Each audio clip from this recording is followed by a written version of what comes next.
Everyone, come back.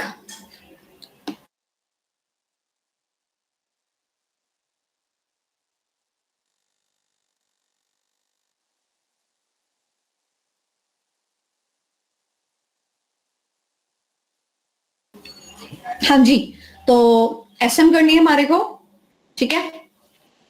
तो चलिए SM start करते हैं एंड एसएम का चैप्टर नंबर 7 जो रिमेनिंग था, चैप्टर नंबर 7 का पार्ट ए वो करते हैं। Before jumping into part A, I will request everyone to kindly on your videos.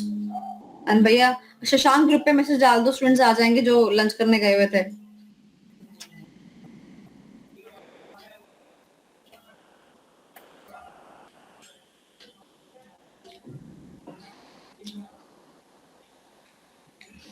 Deepanshu का रोना निकल रहा है अभी।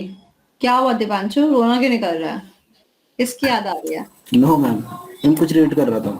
कुछ रीड कर रहा था मेरे बारे में ना? नहीं नहीं। अच्छा चल सुन, वो जो हमने एसए में जितने चैप्टर्स कर लिए ना उसका नाम बता सकता है? Ma'am fourth introduction to strategic management.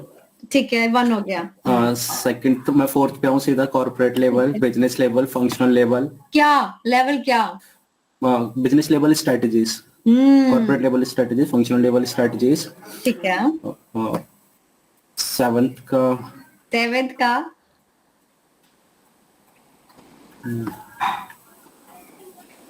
नाम याद नहीं आ रहा है। मैं बता दूं, 11 रुपए दे देना फिर से। सर अच्छा आ गए दीपांशु। अरे भाग गया दीपांशु। अरे दीपांशु, अगर तुमने मुझे टॉपिक के नाम बता दिए कि हम चैप्टर नंबर 7 में भी डिपार्टमेंट का टॉपिक पढ़े थे तो फिर तब भी मैं छोड़ दूंगी। चलो मैम कुछ ऐसे स्ट्रेटेजिक लीडरशिप कुछ ऐसे था शायद। ठीक है, ओके। और मैम टॉपिक तो नहीं पता, बट एक टॉपिक है जो एक टॉपिक है वो उस वर्ड के ऊपर है जो वर्ड शार्क टैंक में बहुत यूज होता है।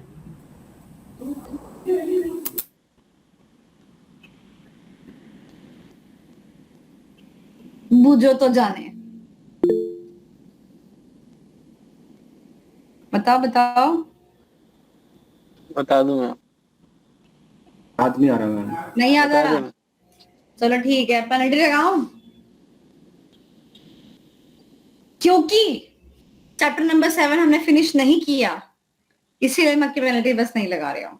आज हम फिनिश कर देंगे तो कल पूछूंगे तो कल आपको आना चाहिए, ठीक है। चलो, जया ठाकुर ने रेज हैंड किया है, वो कहती मैम मैं बताऊंगी। और the word was entrepreneur. Entrepreneur, entrepreneur याद आ गया?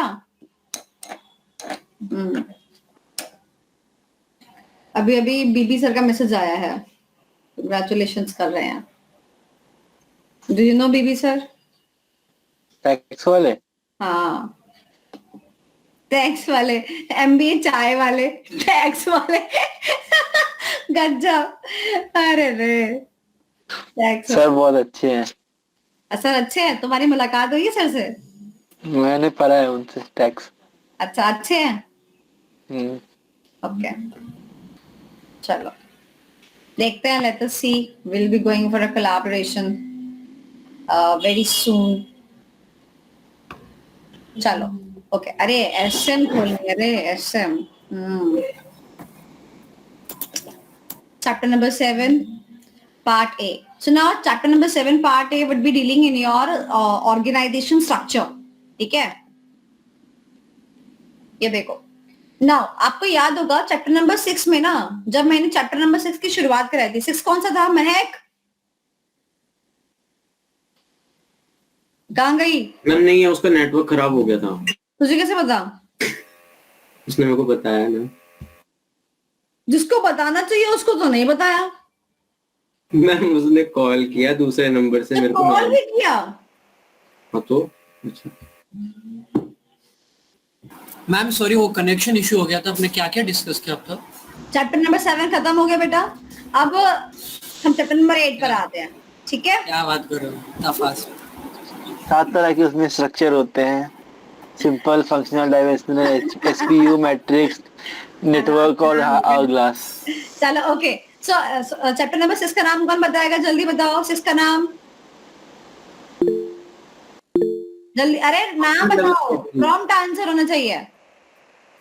तो देखो चैप्टर नंबर 6 के अंदर हम लोगों ने ना ये टॉपिक छोड़ा था कि हम फंक्शनल लेवल स्टडीज क्यों लगाते हैं। मैंने आपको क्यों छुड़वाया था, बिकॉज ये मई में आ गया था, ठीक है, ओके। और मैं कहती थी कि जब भी हम फंक्शनल लेवल स्टडीज के बारे में बात करते तो सीधा बच्चा बोलता है मार्केटिंग फंक्शन, एचआर फंक्शन, वो कभी भी ये वाला जो बेसिक क्वेश्चन होता था ना, फर्स्ट क्वेश्चन, वो करके नहीं जाता था, और वही बेसिक क्वेश्चन पूछ लिया, यानी कि चैप्टर शुरू होने से पहले का क्वेश्चन पूछ लिया है। सिमिलर ग्राउंड्स पे ये खड़ा होता है चैप्टर नंबर 7। इसमें ये एक स्ट्रक्चर शुरू होने से पहले, यानी कि जो स्ट्रक्चर्स होते हैं, सिंपल स्ट्रक्चर, फंक्शनल स्ट्रक्चर शुरू होने से पहले ये एक कॉन्सेप्ट दे के रखा है, और एक कब एग्जाम में आ जाए आपको भी नहीं पता और मुझे भी नहीं पता, ठीक है, बट बिफोर द एक्सपायरेशन आ ही जाएगा, ओके।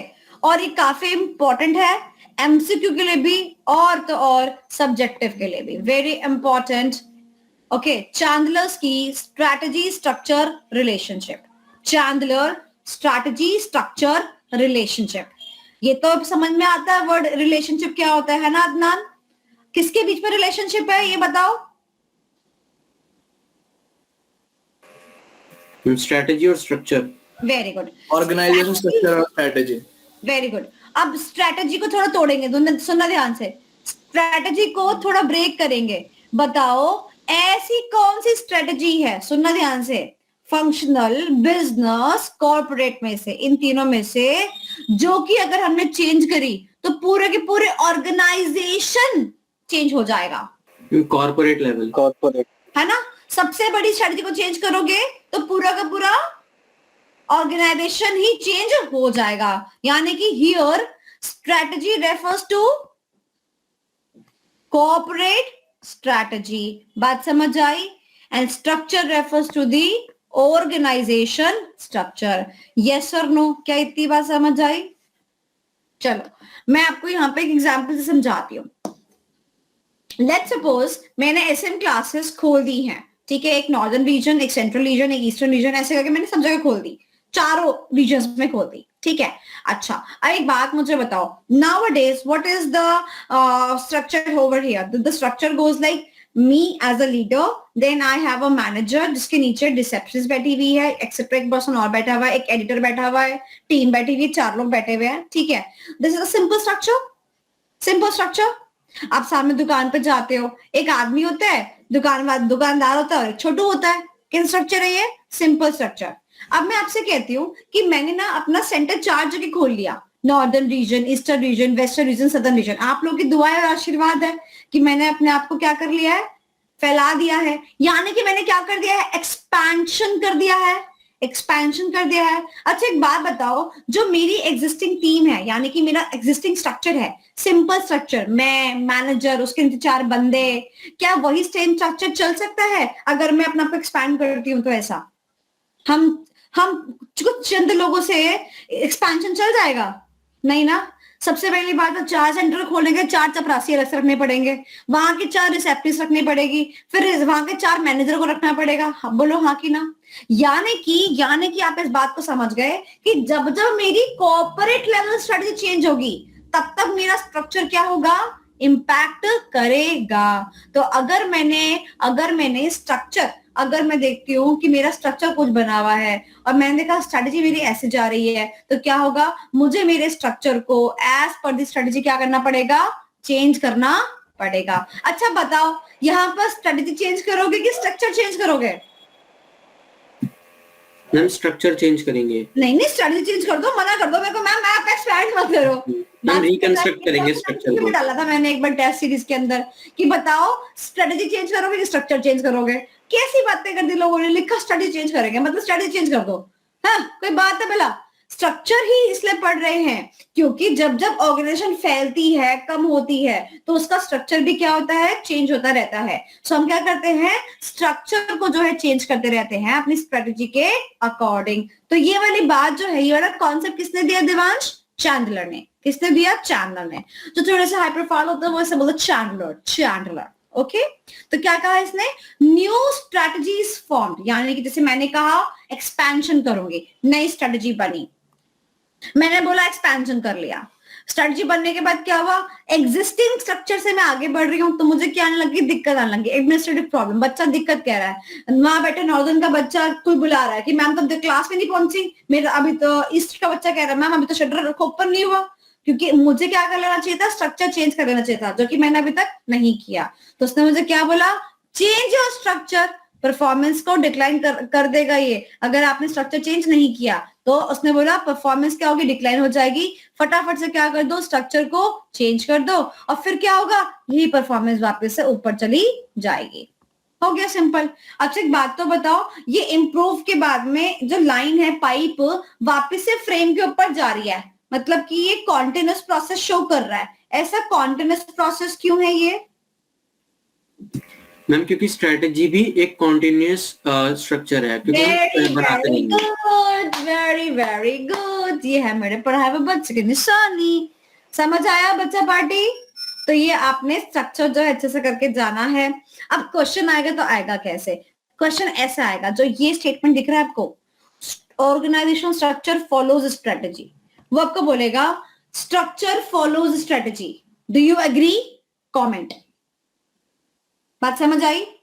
और एमसीक्यू में बताओ क्या बोलेगा, बताओ इनमें से कौन सी स्टेटमेंट सही है, स्ट्रक्चर फॉलोज स्ट्रेटेजी या strategy follows structure? Follow strategy. हाँ अभी तो बोर्ड पे लिखा है ना, अभी तो तुम मिलाओगे। अब मैं 4 दिन बाद पूछूंगी कौन किसको फॉलो करता है, तब बताते हो तुम। हाँ बताओ ऐसा कौन कहता है, जहां मैं जाती हूँ वहीं चले आते हो, बताओ ऐसा कौन कहता है? चैंडलर। अलका याग्निक। चैंडलर भाई। चैंडलर कहता है, किसको कहता है? स्ट्रक्चर को कहता है कि जहां मैं जाती हूँ, जहां का स्ट्रेटजी चली जाती है वही मैं स्ट्रक्चर को फॉलो करना पड़ता है। चलो तो ये वाला क्वेश्चन एग्जाम के लिए अच्छा क्वेश्चन है, लीक से हटके क्वेश्चन आ सकता है, राइट?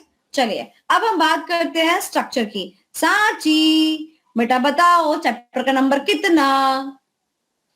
7 बताओ स्ट्रक्चर कितने?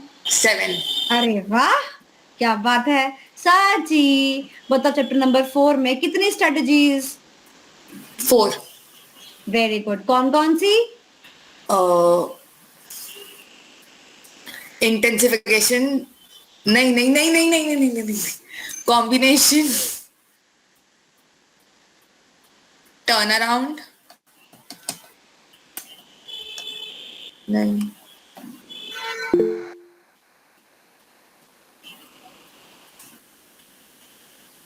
देवांश सांची का -11।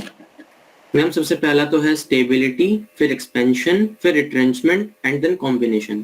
सांची बताओ तुम्हें क्यों नहीं आया इतना आसान जवाब? -11। Very good. Shashank chapter number 5 का नाम बताओ। 5 का बिजनेस लेवल स्ट्रेटजी। मेजरली उसमें किसकी बात की गई? Michael porter. पोर्टर के कितने फोर्सेस थे? 5 फोर्सेस थे। नाम बताओ फोर्सेस के। राइवलरी अमंग्स फर्म और threat of new entrant, bargaining power of buyer, bargaining power of seller और एक threat of substitute. Very good. Chapter number 6 किसके ऊपर था दीपांशु? फंक्शनल लेवल स्ट्रेटजीज के ऊपर। कितनी स्ट्रेटजीज थी फंक्शनल वाली? 6 वेरी स्ट्रेटजीज। गुड। नाम बताओ। नाम तो याद नहीं आ रहे मैं एकदम। अब -11 होगा, अब तो चैप्टर पढ़ा चुकी हूँ। नाम बता रहे हो कि -7 कर दूं? Done. Anyone else in the class? Devansh?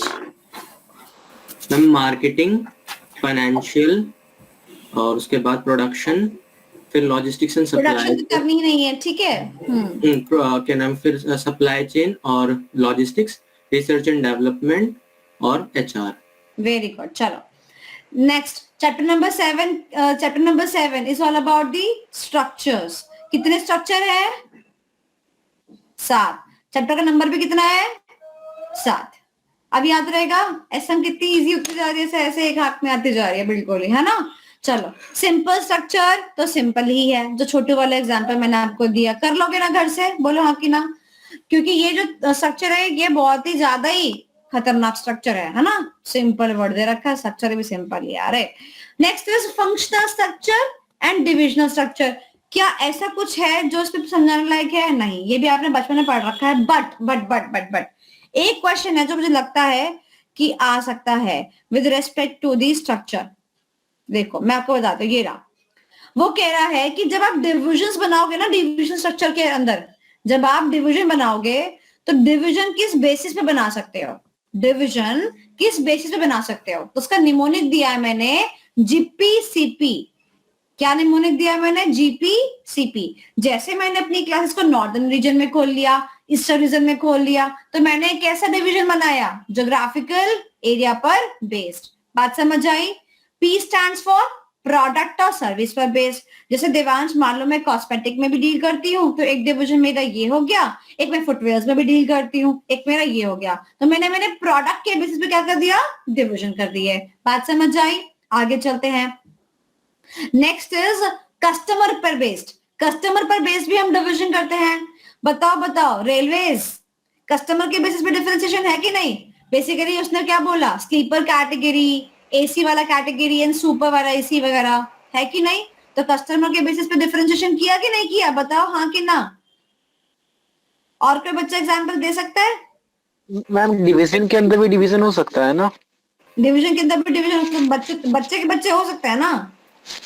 Ma'am airlines में बिजनेस क्लास और इकोनॉमिक क्लास। वेरी गुड, हाँ वेरी गुड दीपांशु। चलो नेक्स्ट इज प्रोसेस। इसका कोई एग्जांपल देके दिखाओ, प्रोसेस के बेसिस पे कैसे डिवीजन बनता है? तो मैं मानू मैम कोई प्रोडक्शन वाला जो प्रोडक्शन हैंडल करता है, कोई मैन्युफैक्चरिंग हैंडल करता है, वैसे। प्रोडक्शन और मैन्युफैक्चरिंग। अच्छा, हाँ मैम प्रोडक्शन जैसे कि अगर हम सॉरी सेम सेंस है। प्रोसेस वाइज जो भी एक प्रोडक्ट बनाएगा, जो भी पर्टिकुलर प्रोसेस होता है उसके हिसाब से डिवीजन। अच्छा और बताओ। मैम जैसे कि अगर हम कहें कि अगर कोई बैंगलोर वाली साइड है तो वहाँ पे आईटी अच्छा है तो वहाँ पे आईटी बेस्ड प्रोसेस चलेगी। और अगर हम कहें कि नहीं, आपने अमूल की कंपनी का नाम सुना है? अब ये एक ही चीज को ला के 10,000 चीज बना लेती है। मलाई निकाल के तो घी निकाल लेगी, बोलो हाँ कि ना। तो पता क्या करेगी? मलाई निकाल के सेकंड डिवीजन को दे देगी, भाई तू बना घी अपना। मैं क्या करूंगा? मैं इसके पैकेट बनाऊंगा, दूध के पैकेट बनाऊंगा। तो एक डिपार्टमेंट हो गया घी का, एक डिपार्टमेंट हो गया दूध का। बात समझ आई? तो प्रोसेस एक ही चीज से प्रोसेस अलग अलग जा रहे हैं, तो प्रोसेस पर बेस काम चल रहा है। Is that clear? बोलो हाँ कि ना।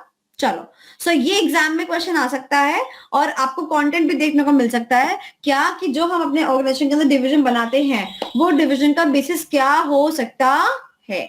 ओके, चीजें समझ में आ गया? चलिए आगे। आपने वो भी देखा होगा जो ये नहीं होता हिंदुस्तान, जो अपनी कंपनी हिंदुस्तान यूनियन लिवर, अब देखो ये पेट्रोल वगैरह एक्सट्रैक्ट करती है। अब इससे ये बहुत सारी चीजें बनाती है। अब ये वैक्सीन बना देगी, कई और चीजें बना देगी। जब आप इवन पेट्रोल का एक्सट्रैक्शन करते हो तो उससे कोई एक सामान थोड़ी बनता है, 10,000 सामान बन जाते हैं। तो वो डिफरेंट प्रोसेस के बेसिस पे डिपार्टमेंट्स बना देते हैं। ठीक है, तो ये हो गया आपका डिविजनल स्ट्रक्चर। अब हम आगे चलते हैं डिविजनल के आगे। ये देखो एग्जाम में मैं आपको बोलती हूं कि जितना मैंने अभी तक बताया वो तो ना के बराबर ही आएगा। अब जो बचते हैं ना उनमें से क्वेश्चन आ सकता है। ठीक है, तो हम क्या करेंगे? हम नीचे से ऊपर चलेंगे। पहले आवर ग्लास, फिर नेटवर्क, फिर मैट्रिक्स और फिर लास्ट में एसबीओ। Is that clear? चलो अब एसबीओ स्ट्रक्चर सबसे कम इंपॉर्टेंट है, मैं आपको बता दूं। एसबीओ स्ट्रक्चर सबसे कम इंपॉर्टेंट है, तो अगर छोड़ना होगा तो ये छोड़ सकते हो। ठीक है, चले आवर ग्लास के ऊपर। अच्छा, ऐसा कोई बच्चा जिसने कभी आवर ग्लास ही ना देखा हो? आवर ग्लास सबको पता है आवर ग्लास क्या होता है? हिंदी मत करना बस। आवर ग्लास पता है ना क्या होता है? देखा है ना? नहीं देखा? नहीं देखा क्या? देखा मैम। दिखा देते हो भैया।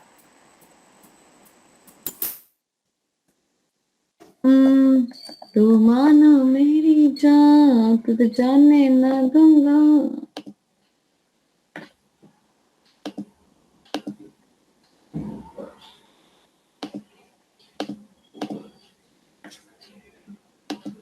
ये देख लो अपने आवर ग्लास।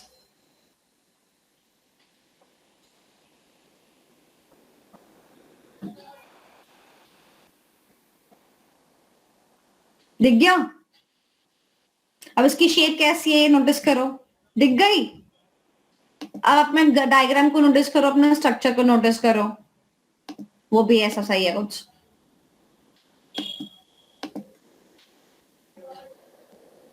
दिख गया?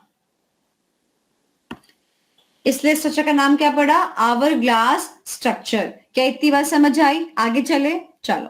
अब होता क्या है, अब इस स्ट्रक्चर को समझने के लिए ना मैं आपको एडवाइस करती हूँ कि आप पहले बेसिक स्ट्रक्चर बनाइए। बेसिक स्ट्रक्चर यानी कि आप इसके बगल में ना ट्रायंगल तो बनाइए।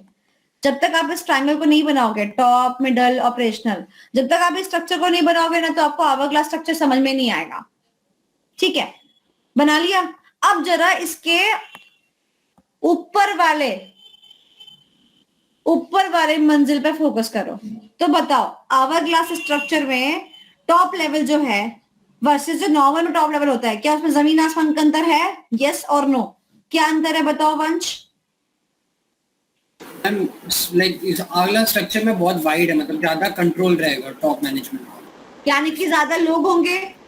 हाँ, लोग भी ज्यादा होंगे, राइट। और इधर वाले में क्या है? इसमें लाइक थोड़ा रिस्ट्रिक्टेड है, मतलब ज्यादा लोग नहीं रहेंगे, नैरो है।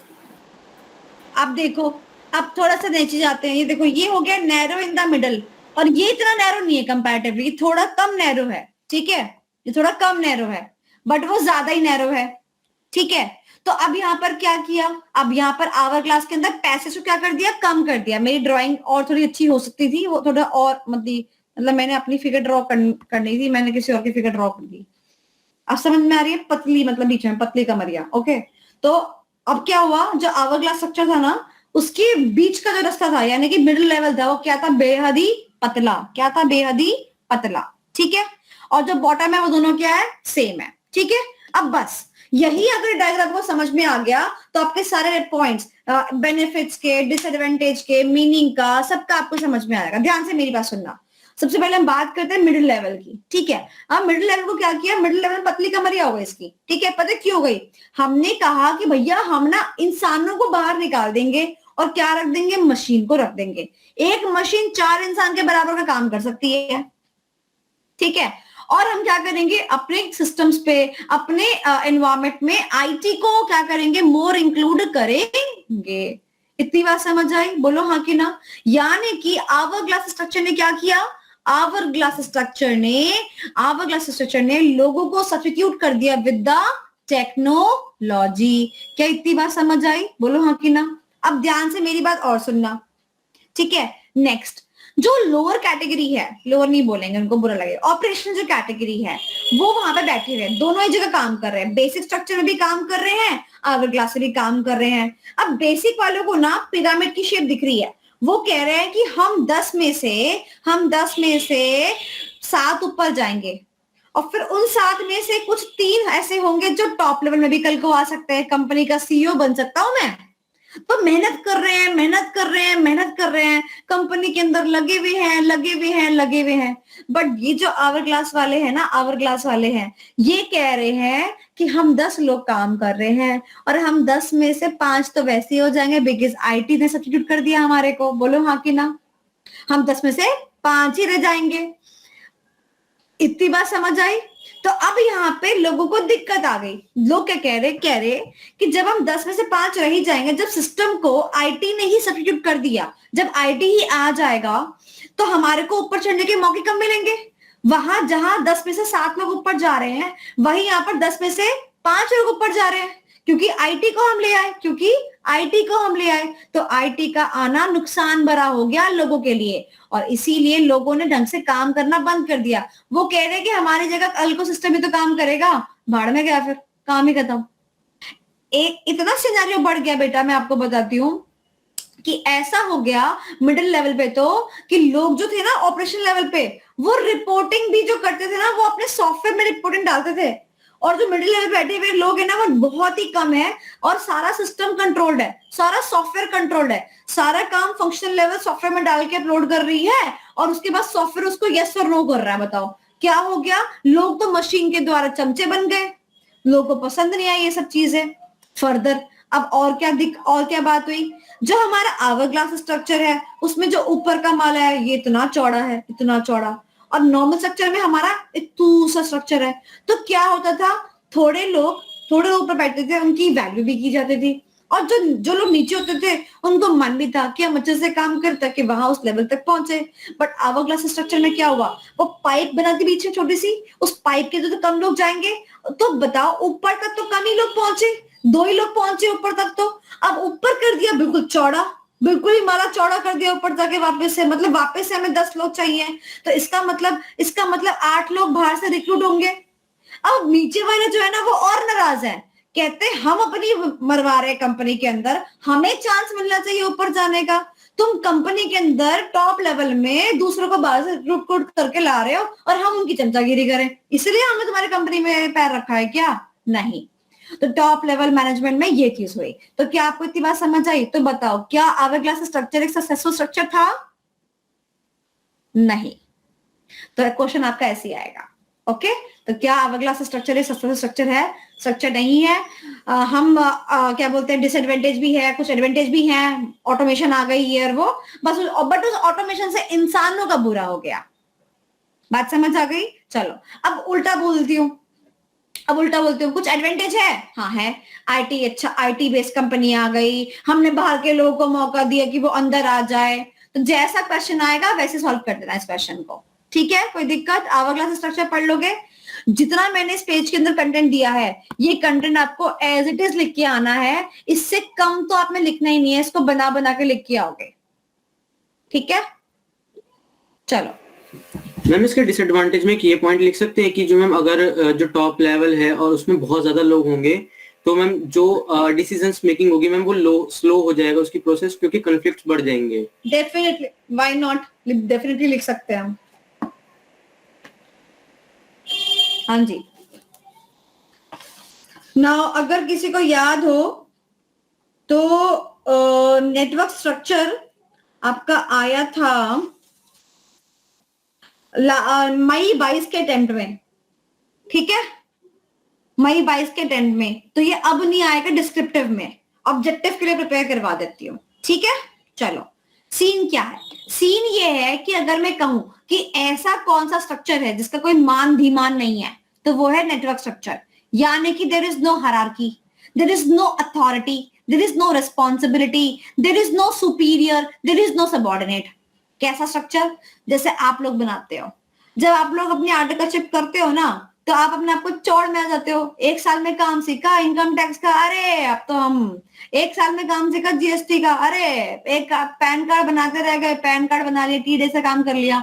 साल भर बाद तुम मिलते हो सारे कहीं पर, अरे मुझे तो इनकम टैक्स में ये, मैंने तो ये कर लिया, मैंने तो ये कर लिया। वो कह रहा अरे मैंने तो ये कर लिया, मैंने तो ये कर लिया। सारे जन मिलके 4 छुट्टे की दुकान पे कहते हैं, फिर एक काम करते हैं, अपना एक नेटवर्क बना लेते हैं, जो भी काम आएगा ना वो सब कर लेंगे। फिर उसके बाद में शिवम कहता है अरे घोचू तुम काम तो कर दोगे, ठीक है, करोगे कैसे, इंफ्रा कहां से लाओगे? तो कह रहा मेरे पास एक लैपटॉप पड़ा हुआ है, सॉफ्टवेयर हम पार्टी द्वारा डाल देंगे, कुछ ना कुछ कर काम जुगाड़ो हो ही जाएगा, आजकल तो ऑनलाइन इतना सब कुछ पड़ा है, ठीक है। फिर प्रिया कहती है मैं तुम्हें एक बात बताऊं, तुम्हें सारा काम कर तो दोगे बट कहीं जगह पर ना आपको शायद कोई सी के साइन की जरूरत भी पड़े।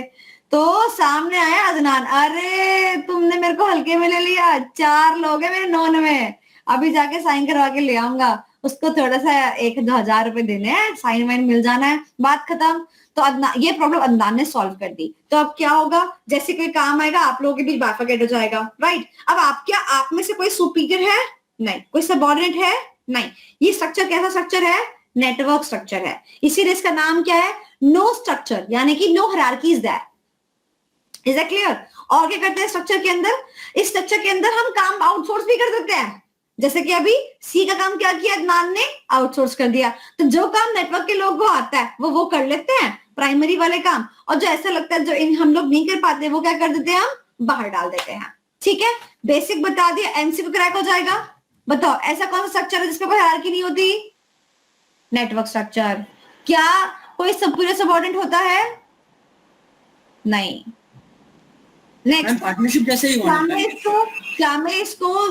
इसको पन्ने पे, क्या मैं नेटवर्क स्ट्रक्चर को पन्ने पे उतार सकती हूँ? नहीं उतार सकती, क्योंकि ये नेटवर्क बढ़ता चला जाता है। ये ना बकरी के जाले की तरह होता है, क्योंकि खेमंत को दोस्त मिला वो, फिर वहां से उसको दोस्त मिला वो, ऐसे करके ना ये बढ़ता चला जाता है। दोस्ती दोस्ती में सारी बढ़ती चली जाती है। और बॉयज तो ये बहुत अच्छी तरह से समझ सकते हैं। आज भी अगर वो बाहर घूमने के लिए जाते हैं ना, तो दोस्त का नाम नहीं बताते। वो ये नहीं कहते कि मैं यहाँ पे जा रहा हूँ, अरे दोस्त क्या जा रहा हूँ। दोस्त का आज तक किसी की मम्मी का नाम नहीं पता होगा।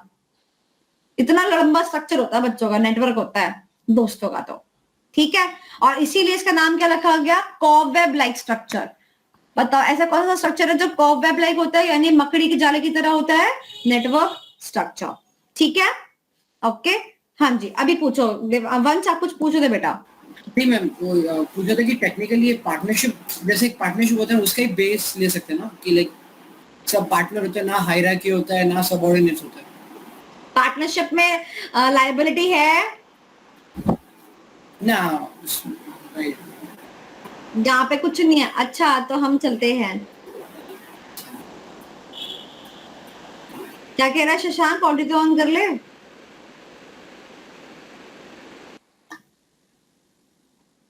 ए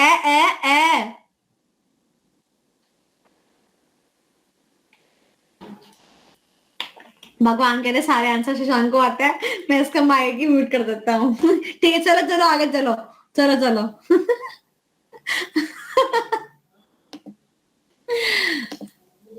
हो गया नेटवर्क स्ट्रक्चर। सब्जेक्टिव के लिए नहीं प्रिपेयर करना, ऑब्जेक्टिव के लिए मैंने आपको बता दिया। ठीक है, चलो अब आगे चलते हैं। Matrix structure. सांची कह रही मैं मैट्रिक्स का तो शैम्पू इस्तेमाल करती हूँ मैं। है सांची मैट्रिक्स का शैम्पू इस्तेमाल करती है क्या? नहीं नहीं, बायोटिक का करती हूँ। अच्छा।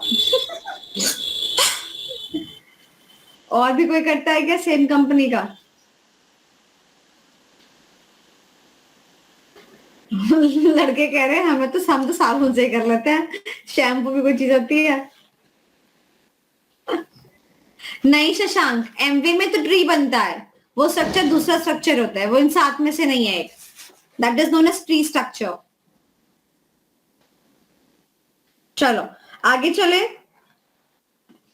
अब बात करते हैं मैट्रिक्स स्ट्रक्चर की। अब इस स्ट्रक्चर की खास बात पता है क्या है? कि मैं आपको बेट लगा सकती हूँ कि आप जितने बाकी 6 के 6 स्ट्रक्चर है ना, उनके डायग्राम बना सकते हैं एग्जाम में। स्ट्रक्चर है तो स्ट्रक्चर दिखाओगे ना, डायग्राम तो बनाओगे। पर आप इसका डायग्राम बनाते हुए 4 बार सोचोगे बनाऊं नहीं बनाऊं, नहीं बनाऊं, बनाऊं नहीं बनाऊं। मैंने भी नहीं बनाया इसका डायग्राम, मैंने भी ढा लिया नेट से ऐसे। देखो ये रहा। ये देखो ये रहा स्ट्रक्चर।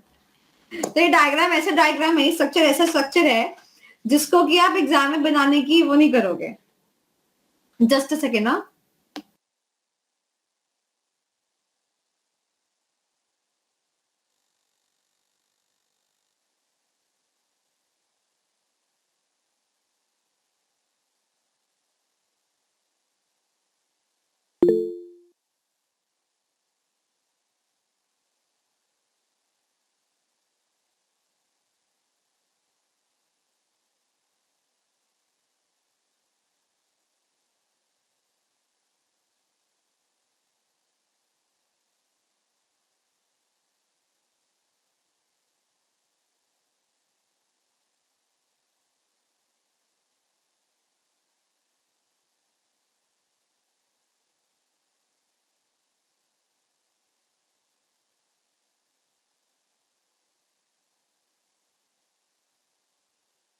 हाँ जी, चलो तो पढ़ते हैं मैट्रिक्स स्ट्रक्चर को। ओके, सबसे पहली बात आपको ये समझनी है कि इसका नाम मैट्रिक्स क्यों पड़ा। उसका नाम आवर क्लास पढ़ा, समझ में आया। उसका नाम नेटवर्क पढ़ा, समझ में आया। अब इसका नाम मैट्रिक्स क्यों पड़ा? ठीक है, तो देखो बचपन की बात है, जब आप लोग बचपन में मैथ्स पढ़ते थे तो उसमें चैप्टर था मैट्रिक्स, है ना। So how do define a matrix? Matrix is a set of rows and columns. हाँ, it is a combination of rows and columns, right? तो rows and columns, यानी कि rows and columns, there would be horizontal, there would be the vertical combinations, right? हम एक उठाएंगे यहाँ से, एक उठाएंगे यहाँ से, कॉम्बाइन करेंगे, एक उठाएंगे यहाँ से, एक उठाएंगे यहाँ से, सेट बनाएंगे, ऐसे कुछ करते थे अपन। तो यहाँ पर भी ऐसा कुछ कर रहे हैं, यहाँ पर भी कुछ ऊपर से आएगा, कुछ हॉरिजॉन्टली आएगा, कुछ वर्टिकली आएगा, इसलिए स्ट्रक्चर का नाम क्या पड़ा, मैट्रिक्स स्ट्रक्चर। अब ये स्ट्रक्चर यूज कहाँ कहाँ होता है मैं आपको बता दूं, this is a very emerging structure nowadays. Almost all the IT companies are using this structure, almost all the IT companies and even मैं बता दूं कि कंस्ट्रक्शन जो एरिया है, कंस्ट्रक्शन जो डोमेन है, उसमें भी ये स्ट्रक्चर जो है वो आ चुका है। ठीक है अदनान, पता है क्या चीज है, सुनना ध्यान से। जितने भी सारे स्ट्रक्चर है ना, जैसे मान लो आपका नेटवर्क स्ट्रक्चर हो गया, वो तो भाड़ में गया, उसको तो हम कहते हैं नो नेटवर्क स्ट्रक्चर, भाड़ में गया। हमारा फंक्शनल स्ट्रक्चर हो गया, डिविजन स्ट्रक्चर हो गया, ये सारे स्ट्रक्चर में ना एक बात कॉमन है। क्या कॉमन है कि मैं, मेरे ऊपर बॉस, फिर उसके ऊपर एक बॉस, ये कॉमन स्ट्रक्चर में यही होता आया। ठीक है, अब मैं एक बात कह रही हूँ कि मैं ना एक्चुअली कोई फिक्स स्ट्रक्चर नहीं रखना चाहती, मतलब स्ट्रक्चर तो रखूंगी बट फिक्स नहीं रखूंगी। मतलब क्या होगा, मतलब ये होगा कि देखो बात ऐसी है, मैं तो आराम का मामला है। क्या आराम का मामला है, मैंने एक अपनी कंपनी खोल दी, मेरी एक आईटी की कंपनी है, मेरी एक कंस्ट्रक्शन की कंपनी है, मैंने कंपनी खोल दी। मैंने कहा जैसा जैसा मेरे पास प्रोजेक्ट आता रहेगा, ठीक है, मैं प्रोजेक्ट की टीम बना दूंगी और टीम काम करके खत्म कर देगी, टीम खत्म कर दूंगी। फिर नया कोई प्रोजेक्ट आया, फिर मैंने उस काम को कर दिया, फिर टीम बनाऊंगी, टीम को खत्म कर दूंगी, बात खत्म। मैं तो ऐसे चलना चाहती हूँ। तो ऐसे कंपनीज क्या करेंगी, ऐसी कंपनीज ये स्ट्रक्चर को फॉलो करेंगी। मेरे पास एक ऑप्शन आया, क्या मैं कंस्ट्रक्शन कंपनी हूँ, मेरे को ऑफर आया कि एक ब्रिज बना दो, तो क्या होगा, एक टीम बनाऊंगी, उस टीम के अंदर सबको बता दूंगी भैया ब्रिज बनाना है, उस टीम के अंदर कौन होगा, अकाउंट्स मैनेजर होगा, टीम का सब कुछ होगा। ठीक है, हर चीज करूंगी। उसके बाद जैसे ब्रिज बन जाएगा, ओके टाटा बाय बाय, खत्म। ठीक है, फिर मेरे पास ऑप्शन आया कि मैम रोड बनानी है, यहां से यहां तक की रोड बनानी है, क्या करूंगी, फिर से टीम बनाऊंगी, रोड बनाऊंगी, टीम को खत्म कर दूंगी। बात समझ आई। अदनान कह रहा है मैम 2 प्रोजेक्ट साथ में आ गए तो मैं 2 भी कर लूंगी, अगर मैं 2 कर सकती हूँ तो 2 टीम बना दूंगी। मेरे ऊपर है ना, ये तो मेरे रिसोर्सेस के ऊपर है, मैं कितना फैलाना चाहती हूँ, यस और नो। ये तो वही वाली बात होगी कि मैं 1 सब्जेक्ट पढ़ाना चाहती हूँ कि 2 पढ़ाना चाहती हूँ, 4 पढ़ाना चाहती हूँ, मेरी काबिलियत है ना, मैं कितना आगे कर सकती हूँ। बात समझ आई। कॉन्ट्रैक्ट नहीं होता है, नो। वर्कर्स कॉन्ट्रैक्ट बेसिस पे आ सकते हैं। कंपनी की बात कर रही हूँ मैं, ऑर्गेनाइजेशन की बात कर रही हूँ, कंपनी की बात कर रही हूँ मैं, ऑर्गेनाइजेशन के पॉइंट ऑफ व्यू से बता रही हूँ कि स्ट्रक्चर क्या होता है। ठीक है, अब ध्यान से मेरी बात सुनेंगे। अब एक ना दिक्कत सी आई। क्या दिक्कत सी आई कि यार मान लिया हमने एक प्रोजेक्ट ए बनाया, उस प्रोजेक्ट को लेके हमने सब टीम मेंबर्स बना दिए। ठीक है, प्रोजेक्ट बी बनाया, फिर टीम मेंबर्स बना दिए। अब क्या हुआ, जो मेरा प्रोजेक्ट का एग्जांपल, जो मेरे प्रोजेक्ट का प्रोडक्शन मैनेजर था प्रोजेक्ट ए का, ठीक है, वो ऐसा प्रोडक्शन करेगा जो उसके प्रोजेक्ट के लिए यूजफुल हो। वो कंपनी के बारे में सोचेगा ही नहीं, कंपनी एज अ होल के बारे में सोचेगा ही नहीं, वो तो अपने प्रोजेक्ट के बारे में सोचेगा। वो तो सारा ईंट पत्थर सब उस पर लगा देगा अपने प्रोजेक्ट के अंदर, बोलो हाँ कि ना। सारे फंड वो निकाल के कंपनी से अपने प्रोजेक्ट में लगा देगा, वो तो एक ब्रिज ही बना देगा, बोलो हाँ कि ना। तो यानी कि जितने भी हमारे लोग बैठेंगे टीम के अंदर, उसके ऊपर एक ऐसा लोग होना चाहिए जो कि परमानेंट नेचर हो। जैसे कि अगर कोई प्रोडक्शन मैनेजर है प्रोजेक्ट ए का, तो उसके ऊपर एक बंदा बैठना चाहिए, प्रोडक्शन मैनेजर बैठना चाहिए, जो पूरी कंपनी का प्रोडक्शन मैनेजर हो, ताकि वो ढंग से प्रोडक्शन करवा ले, बोलो हाँ कि ना। सिमिलरली पूरी कंपनी का अकाउंट्स मैनेजर होना चाहिए, बात समझ आई। पूरे कंपनी का फाइनेंस मैनेजर होना चाहिए। Are you getting my point. तो क्या हुआ, हमने इनके ऊपर परमानेंट लेवल के मैनेजर्स लगा दिए। ठीक है, तो एक लेवल लाइन बनी ये वाली, ये रहा मैनेजर, ये रहा अकाउंट्स का प्रोजेक्ट मैनेजर। ठीक है, अकाउंट्स मैनेजर प्रोजेक्ट का।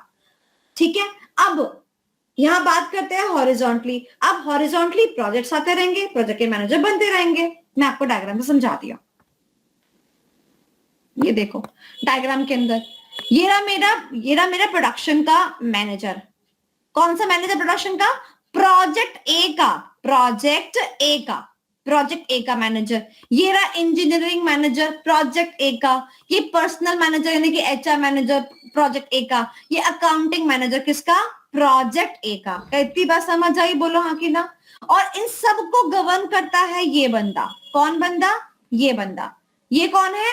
ये इन सबका हेड है, ठीक है, प्रोजेक्ट का हेड है, क्योंकि इसी की जिम्मेदारी होगी प्रोजेक्ट को कंप्लीट कराने की, ठीक है।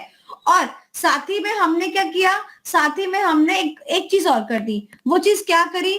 हमने बोला कि भाई हम चाहते हैं, क्या चाहते हैं कि यहाँ पर जितने लोग यहाँ इंजीनियरिंग मैनेजर हैं, प्रोडक्शन मैनेजर हैं, अकाउंट मैनेजर हैं, वो सारे के सारे अटैच हो कंपनी से डायरेक्टली, ताकि कंपनी के रिसोर्सेज खराब ना हो। तो ये देखो, ये इनसे भी अटैच है।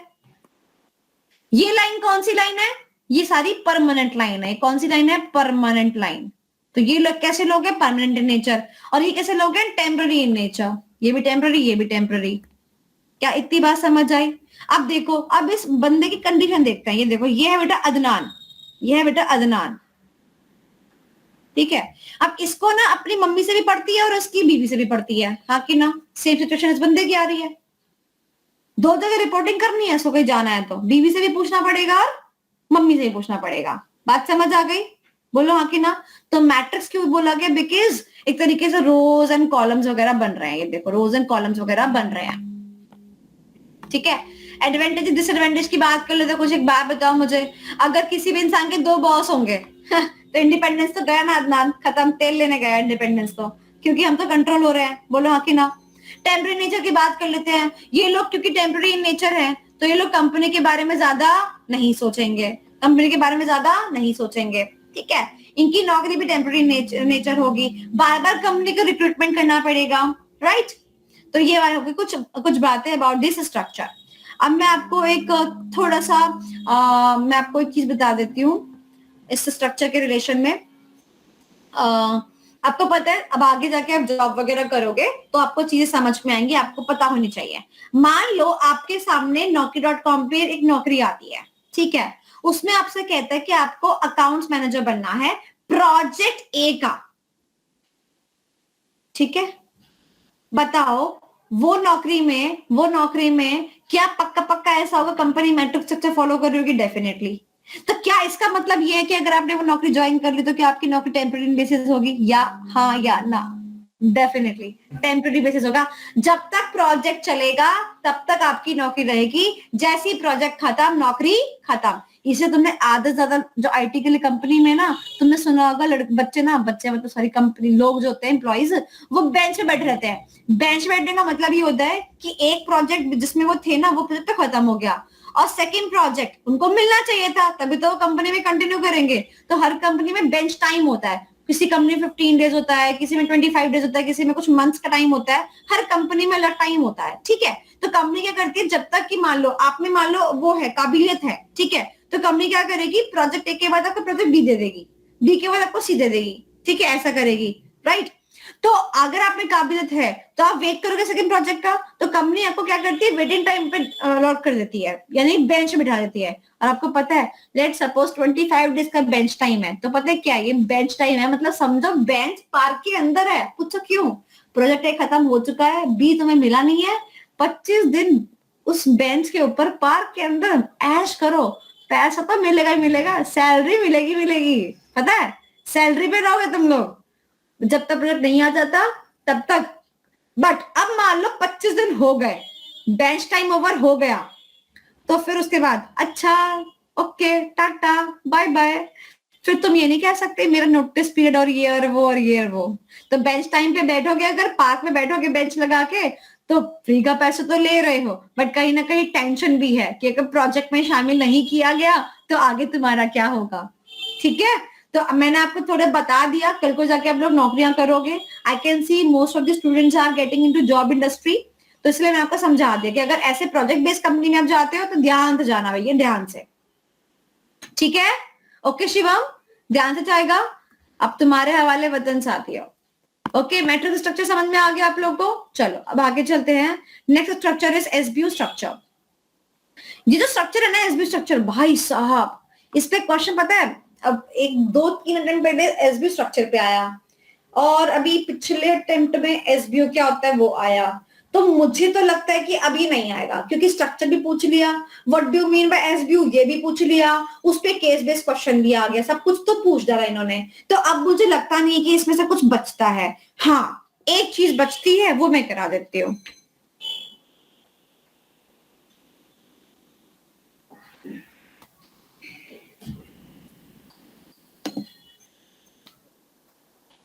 यहां पर आओ, एक चीज बचती है वो मैं आपको करा देती हूँ, ठीक है, छोटी सी चीज with respect to MCQ, with respect to a basic understanding of this particular structure, ठीक है। अब देखो क्या होता है, जो ये एसबीओ स्ट्रक्चर है ना, ये एसबीओ स्ट्रक्चर ना बेसिकली डिविजनल स्ट्रक्चर में डिविजन स्ट्रक्चर का एक्सटेंशन है, ठीक है। डिविजनल स्ट्रक्चर में हम क्या करते हैं, डिविजन बना देते हैं, ठीक है। तो क्या होता है, मेन लाइन बैठी होती है कंपनी के सीईओ, टॉप लेवल मैनेजमेंट, ये वो, और सीधा हमें डिविजन बना दिया, ठीक है, ऐसा होता है नॉर्मली। अब एसबीयू स्ट्रक्चर के अंदर क्या होता है, ध्यान से सुनेंगे, एसबीयू ऐसे याद करेंगे, एसबीयू स्ट्रेटेजिक बिजनेस यूनिट, यानी कि ऐसा यूनिट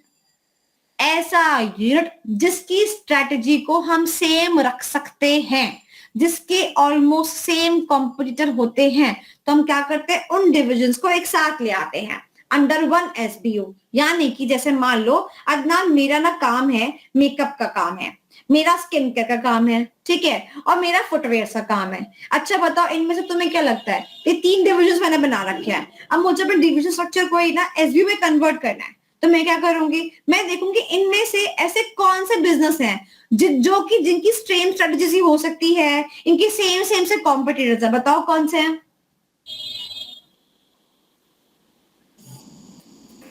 स्किन केयर और कॉस्मेटिक। वेरी गुड, अदनान को नहीं पता, लगता है इसने अपनी बंदी को गिफ्ट नहीं करा है।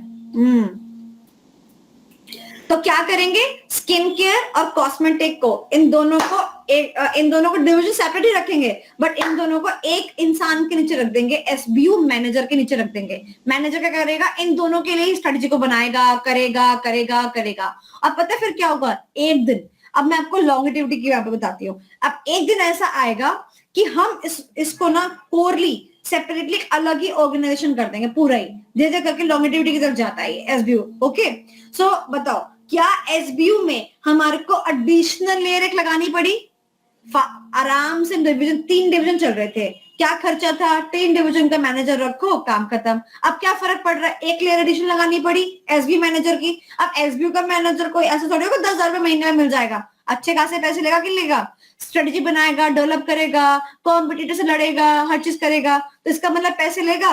फालतू की लेयर हमने क्रिएट करी कि नहीं करी, तो कुछ प्लस पॉइंट भी है तो कुछ माइनस पॉइंट भी है। प्लस क्या है, प्लस ये है कि अब मेरे को टेंशन लेने की जरूरत नहीं पड़ेगी, इसकी टेंशन कौन लेगा, एसबीयू मैनेजर लेगा कि ये दोनों डिवीजन कैसे चलेंगे, सक्सेसफुल कैसे बनेंगे, सरवाइव कैसे करेंगे, एसबीयू मैनेजर देखेगा, मेरे को देखने की जरूरत नहीं है। इज दैट क्लियर, बात समझ आ गई। बताओ, एसबीयू 99% बहुत ही कम है इसके चॉइस आने का, बट मैंने आपको एक क्लैरिटी दे दी है एसबीयू के बारे में। क्या चीजें क्लियर हो गई आपको, चलो। सो बताओ कितने स्ट्रक्चर थे टोटल, 7 स्ट्रक्चर्स। कौन कौन से थे बताओ, सबसे पहला कौन सा था, सिंपल स्ट्रक्चर, उसके बाद कौन सा था, डिविजनल फंक्शनल स्ट्रक्चर, उसके बाद कौन सा था, एसबीयू स्ट्रक्चर, उसके बाद कौन सा था, मैट्रिक्स स्ट्रक्चर, फिर उसके बाद कौन सा था, नेटवर्क स्ट्रक्चर, और उसके बाद hourglass structure. Is that clear, सारे स्ट्रक्चर्स हम लोगों ने कर लिए। कोई डाउट है, पढ़ लोगे तभी डाउट अराइज होगा, यस सर नो, पढ़ोगे तभी डाउट अराइज होगा। मैम जो फंक्शनल लेवल जो लोग होते हैं, जो फंक्शनल लेवल की स्ट्रेटेजीज बनाते हैं मैम, वो एसबीयू की जो स्ट्रेटेजीज बनाएगा उनके अंडर काम करेंगे। इट गोज लाइक द नीचे जा रहेंगे, वो हमेशा नीचे रहेंगे। तो मैम वो बिजनेस लेवल कहाँ गया फिर, जो मिडल जो होते थे, मतलब समझी नहीं मैं। जैसे मैम 2 डिविजन्स थे, जैसे कि पहले मैम वो जो काम बिजनेस लेवल के जो बनाते तेरा हैं, आंसर ये रहा नोट्स में, ये ले तेरा आंसर ये रहा, देख नोट्स में ये रहा तेरा आंसर।